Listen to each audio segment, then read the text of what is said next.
Olá! Reflexão e paz traz, hoje para você alguns dos personagens importantes da próxima novela da Record.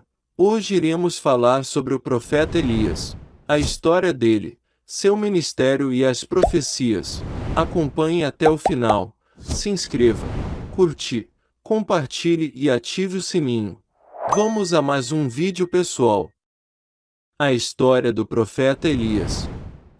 O profeta Elias foi um dos homens mais conhecidos da Bíblia, citado tanto no Antigo Testamento quanto no Novo. A história de Elias possui um papel muito ativo na narrativa bíblica.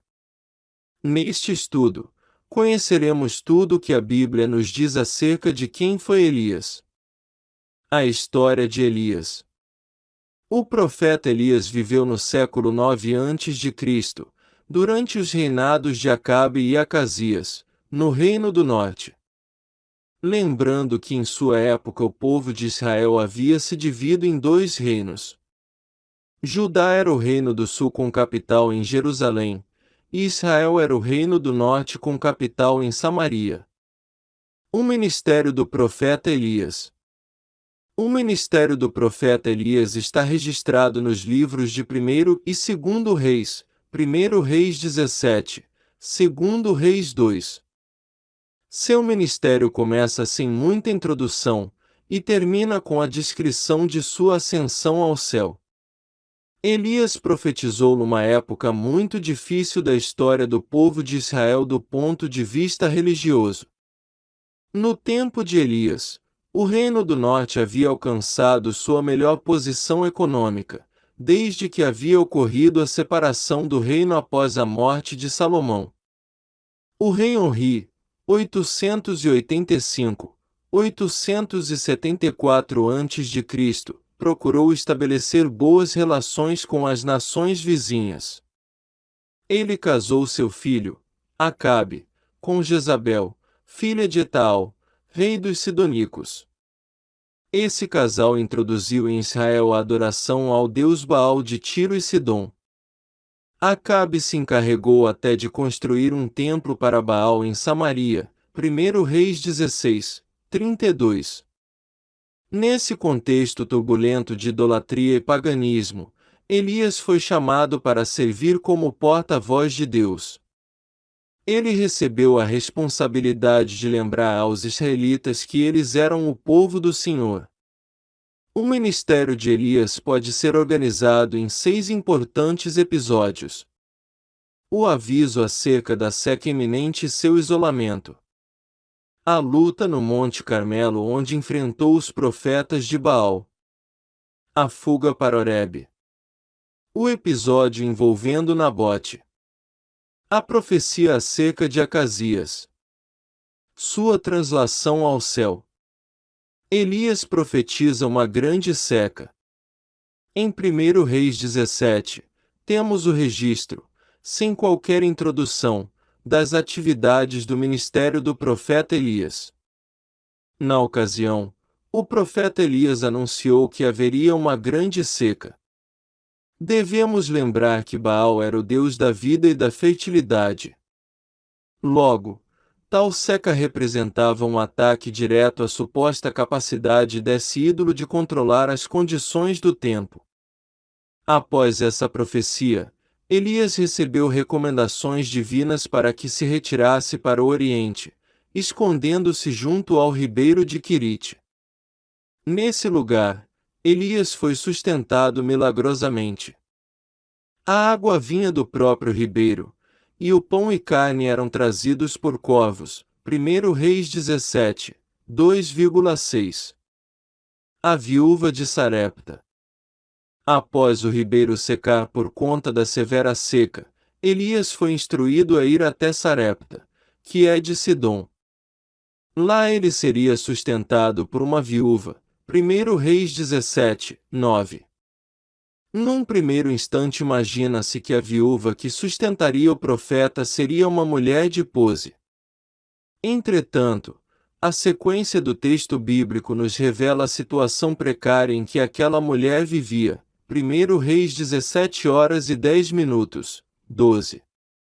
De forma milagrosa e providencial, Deus multiplicou a reserva de farinha e azeite da viúva até que a chuva voltasse a cair sobre a terra. 1 Reis 17, 14.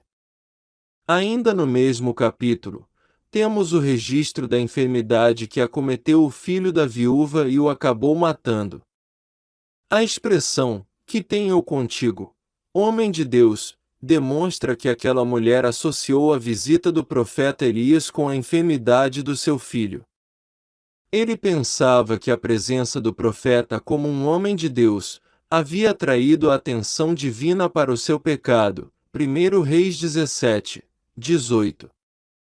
Aquele acontecimento serviria como uma grande prova da identidade de Elias como profeta do Senhor. Elias orou a Deus e o filho da viúva foi restaurado à vida novamente. 1 Reis 17, 19, 22. Elias e os profetas de Baal no Monte Carmelo.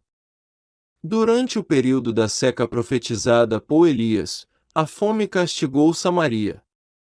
Nesse período Jezabel mandou matar os profetas do Senhor. Porém, havia um homem chamado Obadias, oficial de Acabe, que conseguia esconder alguns profetas. Obadias também foi o responsável em intermediar um encontro entre Elias e Acabe. Acabe culpava Elias da miséria em Israel, mas o profeta deixou claro que ele e sua família é que eram os verdadeiros culpados. Eles tinham pecado contra o Senhor, especialmente por causa da idolatria. 1 Reis 18, 17,18. Então o profeta Elias convocou todo Israel a comparecer no Monte Carmelo. Naquele lugar confrontaria os profetas de Baal sustentados por Jezabel. Saibam quem eram os profetas de Baal. Os 450 profetas de Baal e os 400 profetas de Azerá foram até o monte. Ali, 2 sacrifícios seriam apresentados, um pelos pagãos e outro pelo profeta do Senhor. Ninguém poderia queimar os sacrifícios, pois o fogo deveria surgir de forma sobrenatural. O verdadeiro Deus seria aquele que queimasse o sacrifício. Os profetas de Baal fizeram tudo o que puderam, mas nada aconteceu. Elias então consertou o altar do Senhor que estava quebrado, e pediu que derramassem água sobre o holocausto. O profeta Elias clamou ao Senhor, e Deus respondeu com fogo que consumiu o holocausto. 1 Reis 18, 23, 38. Todo o povo de Israel reconheceu que Jeová é Deus. Naquele dia os profetas de Baal foram mortos e uma grande chuva caiu sobre Israel. Havia chegado ao fim o período de seca conforme Elias havia anunciado. 1 Reis 18, 40,41. Nesse episódio também encontramos mais uma demonstração do poder de Deus na vida do profeta Elias. Ele foi capaz de correr à frente da carruagem de Acabe por todo o caminho até Jezreel. Isto representava uma distância de 30 a 35 quilômetros do local onde estavam. A fuga para Horebe. Após ser ameaçado por Jezabel, Elias fugiu em direção ao sul. Esse foi um momento de profundo desânimo na vida do profeta.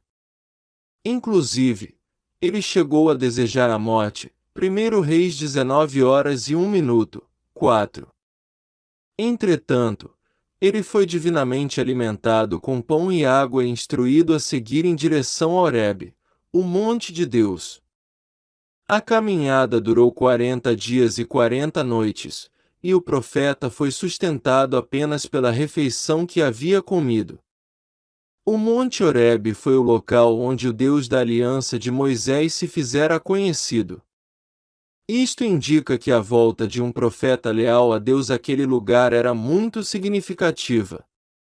No Monte Horebe Deus deu nova visão e novas instruções ao profeta Elias. Ali ele recebeu 3 incumbências. Ungir Hazael como rei da Síria. Ungir Jeú como rei de Israel. Vale mencionar que a comissão acerca de Azael e Jeú foi complementada por Eliseu, já que a ascensão de ambos aos tronos da Síria e de Israel, respectivamente, é registrada no ministério de Eliseu. O profeta Elias e a vinha de Nabote. Em 1 Reis 21, encontramos mais um grande confronto entre o profeta Elias e a família real. Jezabel havia planejado a execução de Nabote, que não queria abrir mão de sua vinha em favor de Acabe. Além disso, eles haviam ignorado o direito à herança da terra que era garantido na nação de Israel. O profeta Elias anunciou o juízo divino sobre Acabe e Jezabel, dando detalhes sobre suas mortes e avisando que sua casa seria destruída. Como Acabe se arrependeu, o Senhor adiou por uma geração a destruição da sua dinastia. 1 Reis 21h29. Mas Acabe e Jezabel tiveram mortes desonrosas conforme a profecia. 1 Reis 22, 37, 38, 2 Reis 9, 10,34, 37. A profecia contra Acasias. Acasias subiu ao trono de Israel, sucedendo a Acabe, seu pai. 1 Reis 22, 52. Em uma determinada ocasião, Acasias sofreu um acidente que o deixou aleijado. Prontamente ele tentou buscar auxílio no deus pagão, ironicamente chamado de Baal-Zebude, que significa Senhor das Moscas. Esse era um trocadilho que ridicularizava o nome Baal-Zebul, que significa Senhor, o Príncipe. Acasias desejava saber se poderia se recuperar de seu problema. Mas Elias interceptou os mensageiros de Acasias, e ordenou que voltassem ao rei avisando que ele havia ignorado o Deus de Israel e que certamente morreria. Revoltado, Acasias deu ordens para que o profeta Elias fosse preso.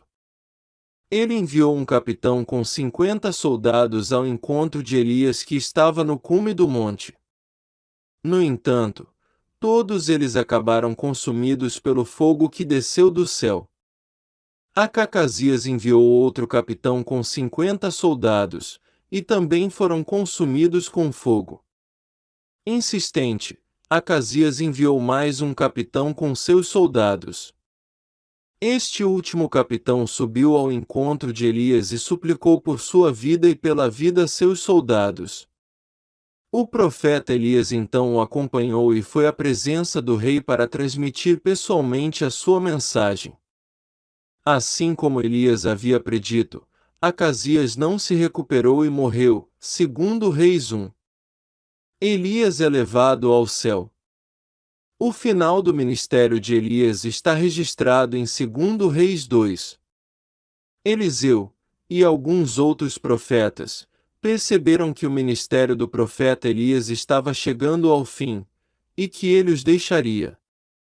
Por algumas vezes Elias tentou se distanciar, mas Eliseu insistiu em acompanhá-lo.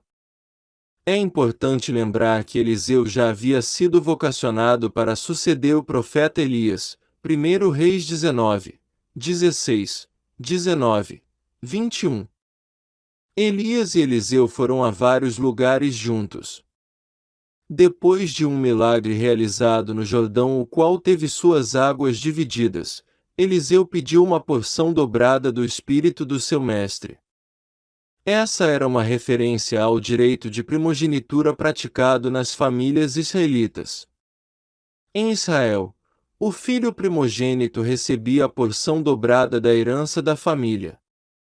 Além disso, ele tinha o direito de suceder o patriarca da casa. Gênesis 25, 31, Deuteronômio 21, 17. Em outras palavras, Eliseu estava desejando se tornar o principal herdeiro espiritual de Elias. Ele não queria ser exatamente 2 vezes mais poderoso do que o profeta, como muitas pessoas imaginam. Eliseu fez um pedido muito ousado. Elias lhe respondeu que não cabia a ele, e sim a Deus, decidir se o pedido de Eliseu seria atendido. A sequência do texto bíblico nos informa que a concessão desse pedido de Eliseu foi garantida. Eliseu viu Elias ascender ao céu em um rodamuinho escoltado num carro de fogo com cavalos de fogo, segundo Reis 2, 11. Se gostou do conteúdo, se inscreva, curtir, compartilhe e ative o sininho.